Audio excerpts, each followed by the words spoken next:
네, 유튜브 설춘환 캠퍼스입니다. 오늘 12월 16일 정부가 전격적으로 주택시장 안정화 방안을 발표했습니다. 오늘 TV를 보는 순간 홍남기 부총리의 비장한 어떤 그러한 모습 볼 수 있었다. 특히 불로소득 기대감, 부동산으로 인한 것을 원천적으로 봉쇄하겠다. 특히 대출 규제, 어마어마하게. 이번 대책은 한마디로 완전히 수요를 잡겠다, 수요를 억제하겠다 이런 부분이 있었던 것 같습니다. 수요를 억제하는데 상당히 방점을 찍었던 그러한 12.16 대책 이렇게 볼 수 있겠다 이런 생각이 듭니다. 그래서 오늘 제가 간단하게 한번 오늘의 대책을 인쇄해서 한번 읽어보면서 간단하게 한번 정리를 내용을 보도록 하겠습니다. 자, 일단 내용에 보면 주요 과제별 담당 부서가 있는데요. 이 자료는 원래 국토부에 있는 자료고 저희 네이버 카페 설춘환 캠퍼스에서도 공지사항에 곧바로 올려놓도록 하겠습니다. 그래서 오늘의 추진 과제, 뭐 이를테면 투기적 대출 수요 규제를 강화하겠다. 뭐 이를테면 주택 보유 부담 강화 및 양도소득세 제도를 보완하겠다.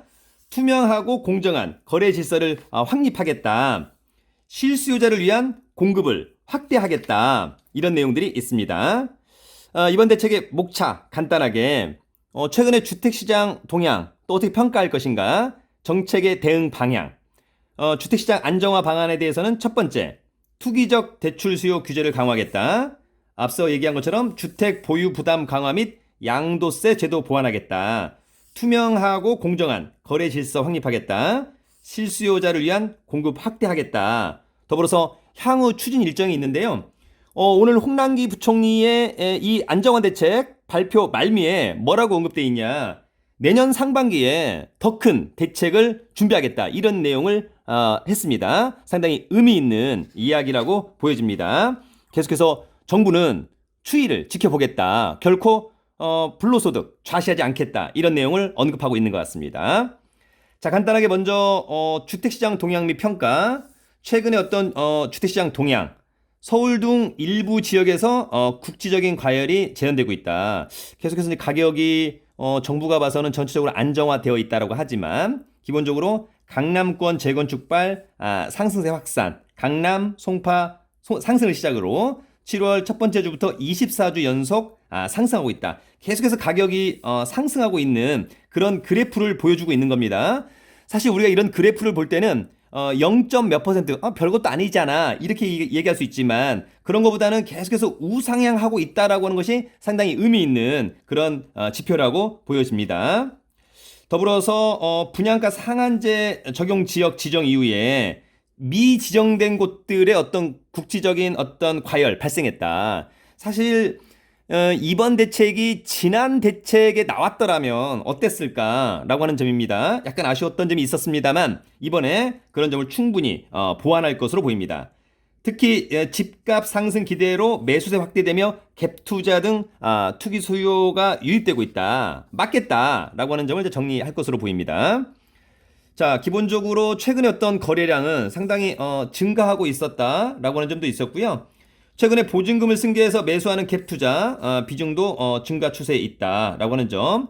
계속해서 가격이 뜰 거라는 기대감이 있기 때문에 갭 투자들이 계속 증가하고 있다라고 하는 점은 부인하기 어려운 것 같습니다. 약간 정부를 무시하는 거죠. 네, 뭐 대책이 있겠느냐. 계속해서 가격은 뜰 건데라고 하는 점이 있습니다만 이번 정부의 대책은 수요 억제 관련해서는 굉장히 저는 의미 있는 대책이라고 보여집니다.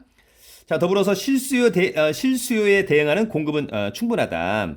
자, 저도 이제 사실은 이런 부분이 상당히 중요한데 수요와 공급 대비 수요가 너무 많다. 그래서 가격이 뜨고 있다라고 하는 것입니다만 사실 이것이 어제 오늘의 일은 아니거든요. 예, 저는 이제 이것이 오히려 기본적으로 실수요자보다는 투기 세력이 상당히 많이 들어왔다. 네, 그러니까 기본적으로 살지 않아도 부동산 가격이 뜰 거니까 지금 당장 잡아야 되겠다. 이런 부분들이 있는 거거든요.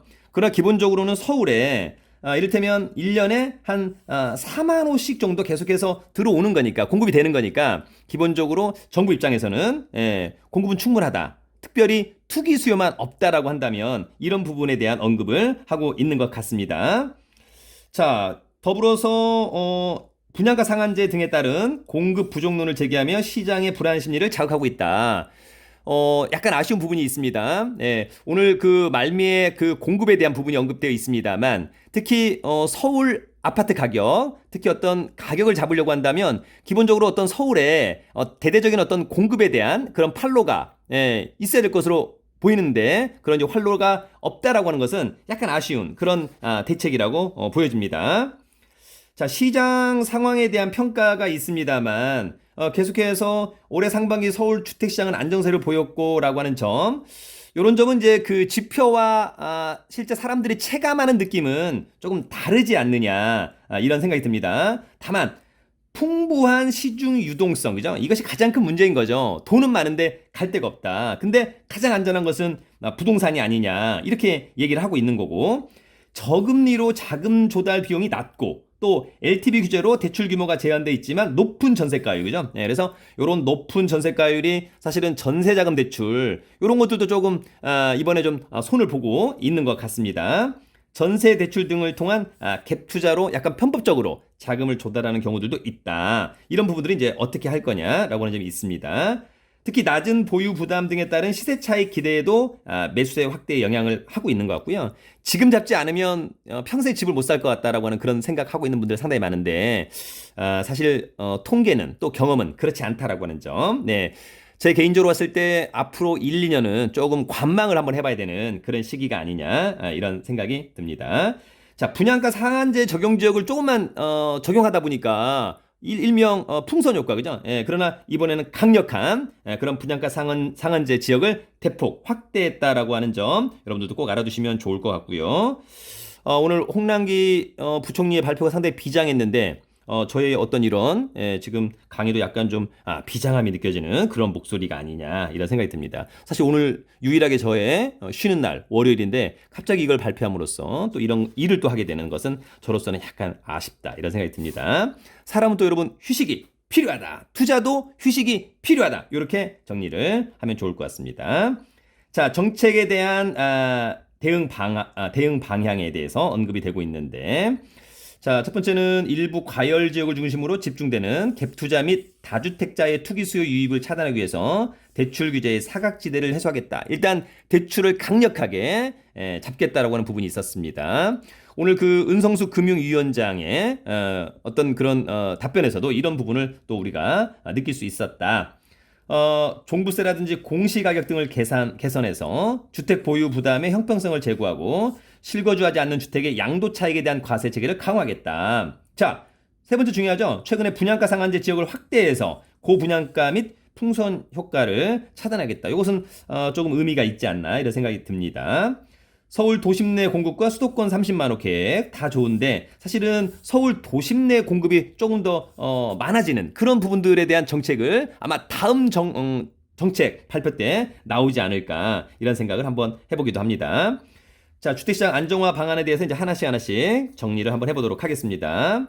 자, 첫 번째, 투기적인 대출 수요 규제를 강화하겠다. 특히 투기지역, 투기과열지구, 뭐 이를테면 서울을 비롯해서 뭐 또 투기과열지구 많이 있죠. 뭐 이를테면 과천이라든지 아마 광명이라든지 이런 데 있을 것 같은데 요런 데 주담대를 관리를 강화하겠다. 특히 시가 9억 원 초과, 시가입니다.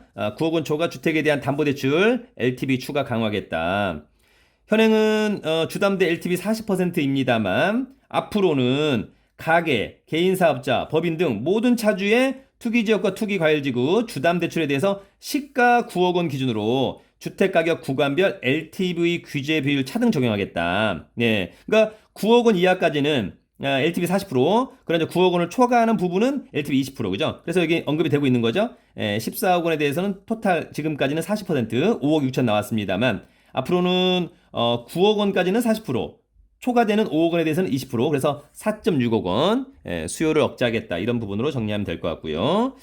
독특한 부분이 나왔습니다. 초고가 아파트 시가 15억 원 초과 주택 구입용 주담대를 원천적으로 완전 금지한다. 네. 이제는 대출 받고 집 사지 말라는 거죠. 요 정도면은 그냥 니들 현금 가지고 살아. 이렇게 얘기를 해주고 있는 그런 부분들. 강력한 이를테면 수요 억제책이라고도 보여집니다만 사실 시가 15억이라고 하는 것은 서울에서도 웬만하면 10억 많지 않죠, 여러분. 어디 많냐? 강남, 송파, 이런 데 많지. 이를테면 서울의 약간의 중심부가 아닌 약간의 외곽, 영등포, 구로, 강서, 마포 또는 이를테면 노원 이런 데는 시가 15억짜리가 여러분 많지 않습니다. 그런 부분도 한번 감안해 주시고요. 특히 이제 DSR 관리를 좀 강화하겠다. 최근에도 이제 DSR 걸려가지고 대출이 좀 안 되는 부분들이 없지 않아 있습니다. 어쨌거나 투기지역 투기과열지구의 시가 9억 원 초과 주택에 대한 담보대출 차주에 대해서는 차주 단위로 DSR 규제를 강화하겠다라고 하는 점이 있고요. 자, 주담대 주택담보대출의 실수 요건을 강화하겠다. 그래서 일단 고가주택 기준을 공시가격 9억. 공시가격 9억이라고 한다면 시세는 한 13, 4억 될 것 같습니다. 그죠? 그러나 이것을 시가로 변경한다. 굉장히 중요합니다. 공시가격에서 시가로 변경한다라고 하는 점. 더불어서 투기지역 투기과열지구 내에서는 1주택 세대의 주택구입 및 무주택 세대의 고가주택 구입에 대해서는 1년 내 전입 및 처분 의무가 부여되고 있다라고 하는 점. 그래서 1주택 세대는 2년 내 기존 주택 처분 안 되고 이제 1년 내 처분하고 전입해라. 또 9억 원 초과 주택 구입 무주택자 2년 내 전입 안 되고 1년 내 전입해라. 그러니까 이제 실수요 아니면 웬만하면 집 사지 말아라 이런 얘기 해주고 있는 것 같고요. 자, 주택 구입 목적 사업자 대출에 대한 관리 강화. 이거 진작에 좀 더 강화됐어야 되는 건데. 자, 투기 지역뿐만 아니라 투기 과열 지구의 적용 범위를 확대했다라고 하는 점이 있고요. 기본적으로 이제 투기 지역 투기 과열 지구 주택 임대업 개인 사업자 대출 RTI 기준을 1.5배 이상으로 강화하겠다라고 하는 점이 있었습니다. 그다음에 이제 새마을 금고 등 상호 금융권 주택담보대출 모니터링 및 관리가 감독하겠다. 사실 이제 제2금융권, 새마을금고 또 상호금융권에서 대출을 좀 더 많이 해주는 그런 부분이 있었습니다만 관리 감독을 좀 강화하겠다라고 하는 점이 언급되고 있습니다. 자, 이 부분은 진작에 더 많이 나왔어야 되는 건데 자, 전세 대출을 이용한 갭 투자를 이제 방지하겠다. 상당히 중요한 부분으로 보여지고요. 사실 전세 대출이 많이 나오면서 전세가를 올리고 오히려 시세를 밀어 올리는 이런 부분들에 대한 부분이 있었습니다만 이런 부분들을 이제 점차 없애겠다. 서울 보증도 시가 9억 원 초과 주택 구입 보유 차주에 대해서는 전세 대출 보증을 제한할 수 있도록 협조를 요청할 것 같고요. 차주가 전세대출 받은 후에 시가 9억 원 초과 주택을 매입하거나 2주택 이상 보유할 경우에는 전세대출을 회수한다라고 하는 점. 약간의 예외 있습니다만 특별히 문제 없을 것으로 보입니다. 자, 주택 보유 부담 강화 및 양도소득세 제도 보완하겠다. 특히 종부세 세율 상향 조정하겠다라고 하는 부분이 있습니다만 어쨌거나 이 부분은 일단 기본적으로 가격 자체가 그렇게 많이 증가한다. 지금까지 가격 상승에 비해서는 약간 좀 미미하다. 그러나 앞으로는 가격이 뜨지 않는 상태, 또 소득이 없는 상태에서는 이런 것들은 상당히 부담으로 다가올 가능성 상당히 높다. 저는 이렇게 생각을 한번 해봅니다. 조정 대상 지역 2주택자 종부세 세부담 상향 조정하겠다라고 하는 그런 분들도 한번 체크를 해주시면 좋을 것 같고, 그 다음에 이제 종부세 1주택 보유 고령자 세액 공제율 및 합산 공제율 확대하겠다. 일단 정부가 또 정책을 발표하면서 모두 또 손해가 있어서는 안 되는 거죠. 선의의 피해자 없도록 하겠다라고 하는 점 언급되고 있는 것 같고요. 자, 기본적으로 공시가격 현실화율 제고하겠다라고 하는 점이 있습니다. 자, 2020년 공시는 시세 변동률을 공시가격에 모두 반영하고 특히 고가주택 등을 중심으로 현실화율 우선 제고하자. 자, 2020년 공시가격 세부 추진 방안 및 현실화 로드맵 수익 계획 등 신뢰성 제고 대책은 별도로 조만간 이제 발표하겠다라고 하는 점이 있습니다. 자, 실수요자 중심의 양도소득세 제도를 보완하겠다. 특히 1세대 1주택자 장기 보유 특별공제 거주기간 요건을 추가하겠다. 굉장히 중요한 부분입니다. 자, 개선. 1세대 1주택자 실거래가 9억 초과에 대한 장기 보유 특별 공제율 최대 80%를 유지하지만 여기다 플러스 이제는 거주 기간을 요건으로 추가하겠다. 이제 실수요자 아니면 장특공 어렵다라고 하는 점 언급되고 있는 겁니다. 자, 2년 이상 거주자에 한해서 1세대 1주택자 장기 보유 특별 공제 적용하겠다라고 하는 점 언급되고 있고요. 그 다음에 이제 조정 대상 지역 내 일시적 2주택자 전입 요건 추가 및 중복 보유 허용 기간을 단축하겠다라고 하는 점이 있는데, 여기 보시면 신규 주택 취득일로부터 1년 이내에 해당 주택으로 전입하고 1년 이내에 기존 주택을 양도하는 경우에 한해서 비과세 혜택을 좀 해주겠다라고 하는 점들이 언급되어 있습니다. 더불어서 중요한 것은 등록 임대주택에 대한 양도세 비과세 요건에 이제는 거주 요건을 추가하겠다. 그래서 조정 대상 지역 내 등록 임대주택도 거주 요건 2년을 충족해야만 1세대 1주택 비과세 혜택을 좀 받겠다. 등록 임대주택자들도 좀 이제 앞으로 좀 약간 좀 껄끄러운 부분이 될 것 같습니다.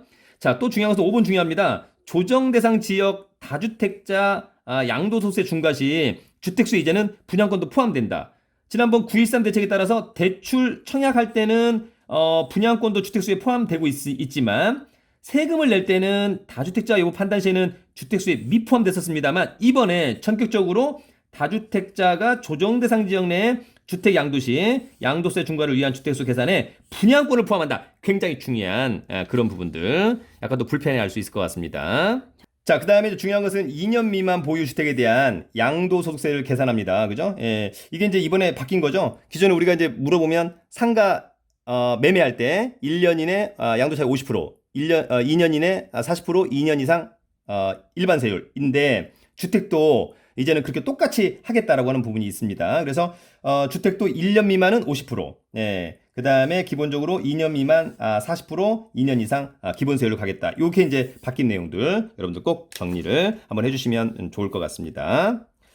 자, 그 다음에 이번에 민간주택 분양가 상한제 적용 지역을 대폭 확대했습니다. 특히 이 지역 이를테면 재개발 재건축 시장 약간 직격탄을 맞지 않나 이런 생각이 듭니다. 그래서 기본적으로 집값 선도 지역, 정비 사업 등 이슈 지역 이런 것들을 전격적으로 전부 다 지정했다라고 하는 점, 특히 재개발 재건축 투자하시는 분들 꼭 유의하셔야 된다. 이렇게 정리하시면 좋을 것 같습니다.